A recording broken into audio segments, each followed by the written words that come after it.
அரோகரா. 2/1/2026 வெள்ளிக்கிழமை, மார்கழி மாதம் 18ஆம் நாள், காலை 10:30 முதல் 12 வரை ராகு காலம், மதியம் 3 முதல் 4 வரை யமகண்டம். இன்று சதுர்த்தசி திதி, மாலை 6:43 பின்பு பௌர்ணமி. இன்று இரவு 8:16 வரை மிருகசீரிஷ நட்சத்திரம். இன்று விசாக நட்சத்திரம் சந்திராஷ்டமம். இன்று காலை 6:30 வரை மரண யோகம், பின்பு நாள் முழுவதும் சித்த யோகம்.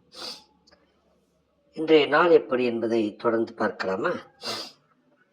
மேஷராசி என்பவர்களே, உங்களுக்கு அனைத்திலும் நன்மை கிட்டும். ரிஷபராசி என்பவர்களுக்கு செலவு உண்டு. மிதுனராசி என்பவர்களுக்கு லாபமான நாள். கடகராசி என்பவர்களுக்கு மேன்மையான நாள். சிம்மராசி என்பவர்கள் விவேகமாக நடந்து கொள்வார்கள். கன்னிராசி என்பவர்களுக்கு அனைத்திலும் தடங்கள் உண்டாகும். துலாம் ராசி என்பவர்களுக்கு அமைதி உண்டு. விருச்சிக ராசி என்பவர்கள் சாந்தமாக இருப்பார்கள். தனுசு ராசி என்பவர்களுக்கு அன்பு பெருகும். மகர ராசி என்பவர்களுக்கு மகிழ்ச்சி மேலோங்கும். கும்பராசி என்பவர்களுக்கு அனைத்திலும் வெற்றி கிட்டும். மீனராசி என்பவர்களுக்கு இன்பம் உண்டாகும். வாழ்க வளமுடன். சிவாய நமः.